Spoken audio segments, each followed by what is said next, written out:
Hello and welcome back to Layla's Writing Lab. My name is Layla. I've received lots of messages from students asking how I can help them to get a high score in their writing, and this is what I do. I will send you audio recorded feedback. And audio recorded means what I'm doing right now. I speak to you and I record what I have said and I send it to you as a video. You can listen to the feedback for your TOEFL and IELTS writing. And the feedback that I give you includes corrections on your writing, so I will correct all of your mistakes, but I will also explain why your mistakes are wrong. It's important you know why your mistakes are wrong so you don't make the same mistakes again later. I will also teach you what to write and how to write based on IELTS and TOEFL specifications. I will finally give you a band score if you're writing for the IELTS or a score if you're writing for the TOEFL. I hope that has answered your question. So we're still discussing IELTS Writing Task 2 Opinion Essay. This time we'll be looking at body paragraph 2. Previously we looked at body paragraph 1, we looked at the structure, we looked at how to write it, we had a specific topic for it, and now we're looking at body paragraph 2, and we'll still be basically following the same aspects of language, which is using advanced vocabulary, complex grammar, and I'll also be teaching you good writing techniques, and these really help you to increase your score. Obviously, this time in body paragraph 2, the topic of our paragraph is going to be different. What was our question? The IELTS question was, the most effective way to learn English is to live in an English-speaking country. To what extent do you agree? So IELTS is saying the best way that you can learn English is by living in an English-speaking country. Do you agree with this or not, and to what extent? Now, in body paragraph 1, I talked about, yes, it's important and it's very important to socialize. Willingness to socialize, we said, it means how important it is for somebody who lives in an English-speaking country to mingle with society, learn the culture, learn the language from the people who speak that language in the English-speaking country. Now we're going to be talking about body paragraph 2, and the topic is learning the language wholeheartedly. Now, wholeheartedly is a very nice adverb, pardon me, and it means when you want to do something very much, you want to do it deeply from the bottom of your heart. So learning the language wholeheartedly is what we'll be talking about in body paragraph 2. Now remember, the structure for a body paragraph in IELTS is number 1, your sentence has to have a topic sentence. Number 2, you need to expand on your topic sentence and give reasons and explanations. And finally, you need to give examples to support the main idea in your writing. So I'm going to scroll down now so we can take a closer look. Okay. Once again, like we did in body paragraph 1, I will be using transition words to introduce the main idea of the topic, specifically starting with the topic sentence. I'll also be using transition words at the beginning of, where appropriate, every sentence.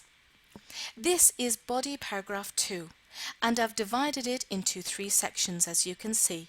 Topic sentence, I've expanded and given explanations, and I've given examples. As you can see, some sections of the paragraph are highlighted in red, and those are the transition words that I've used.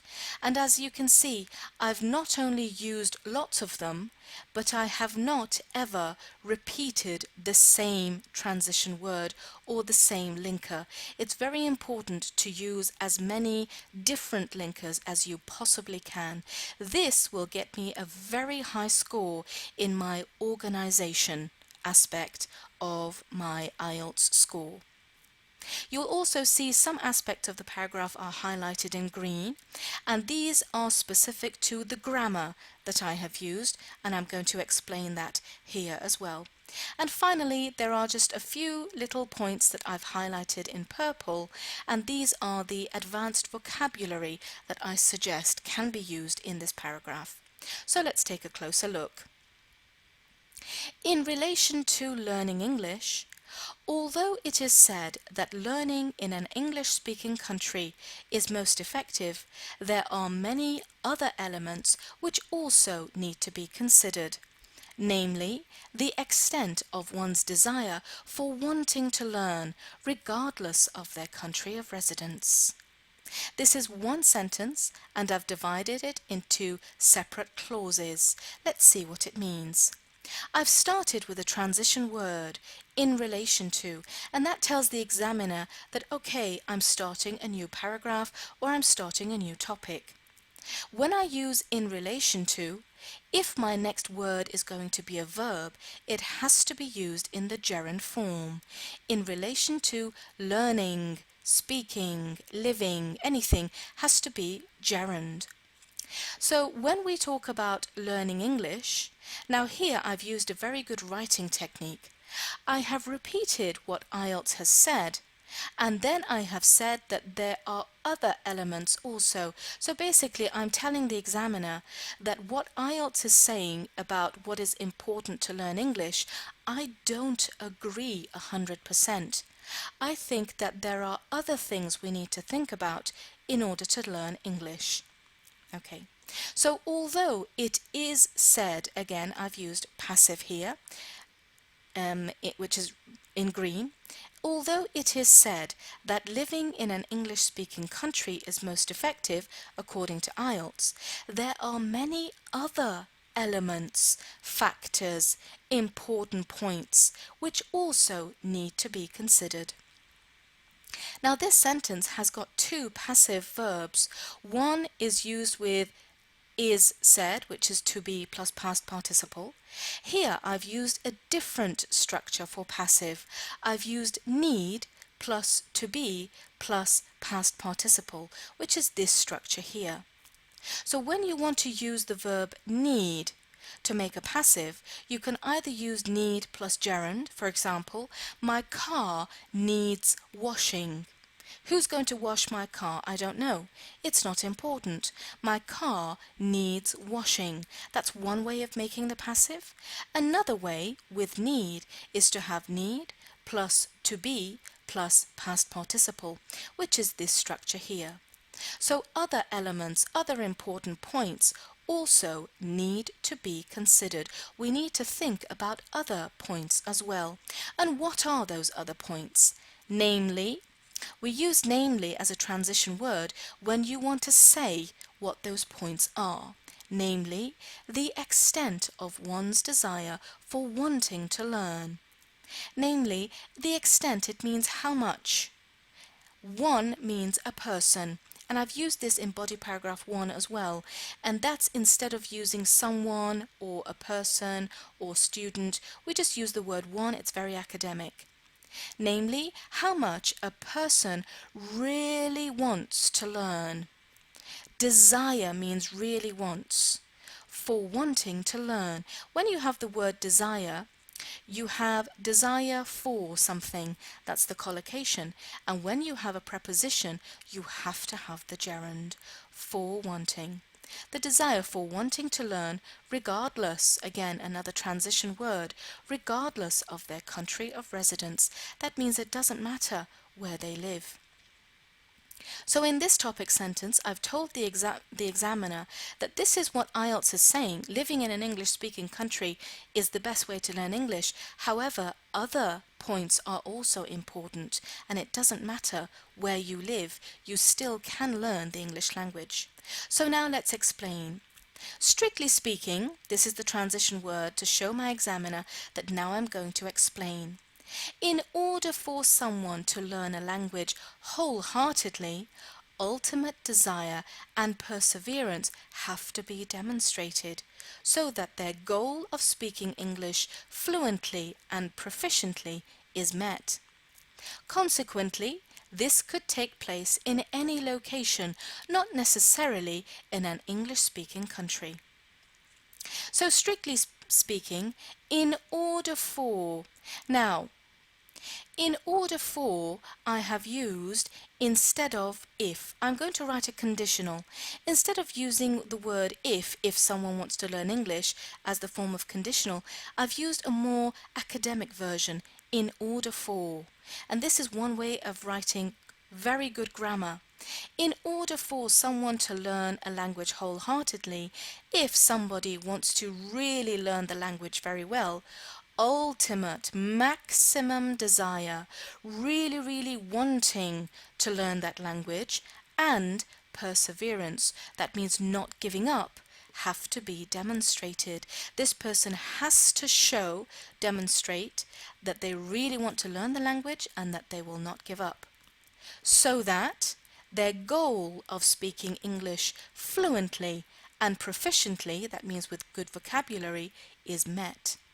So as you can see, I've got is said, need to be considered, have to be demonstrated, and is met. All of these have been used in the passive form.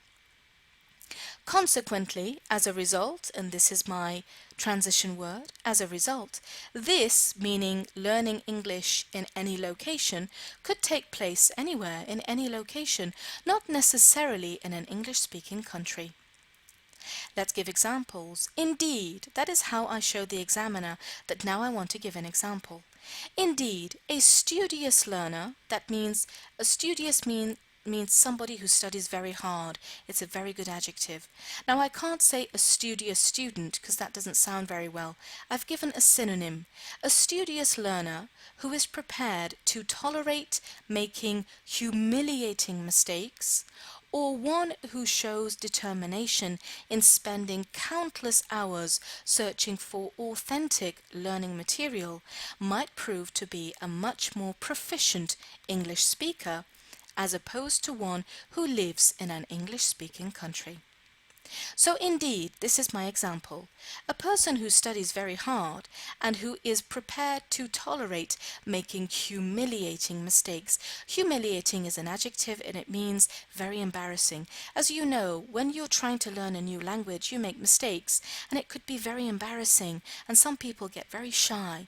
But if a student is prepared to tolerate, meaning it's okay to make these embarrassing mistakes, or if a student who is determined to spend lots of hours, countless is an adjective and it means lots, it means so many that you can't count them, countless hours searching for authentic learning material.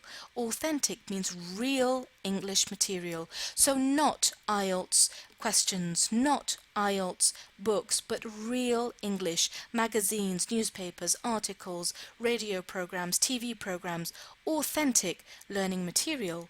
Then this person might become an even better English speaker, proficient, as opposed to compared with somebody, one, who lives in an English-speaking country.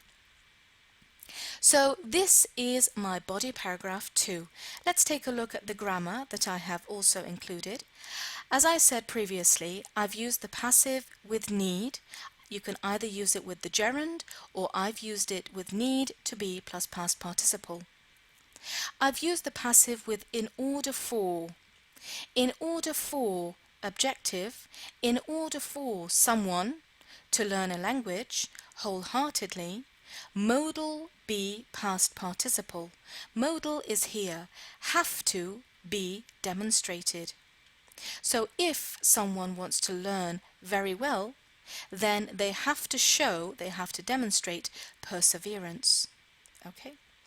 And preposition plus gerund, which is what we talked about previously, and we talked about that here, preposition plus gerund, and finally we said in order for is another way of giving the conditional. I hope you found this video useful, where I have given you audio recorded explanations on how to write body paragraph 2. Feel free to visit me on my Facebook page at Layla's Writing Lab. Thank you very much.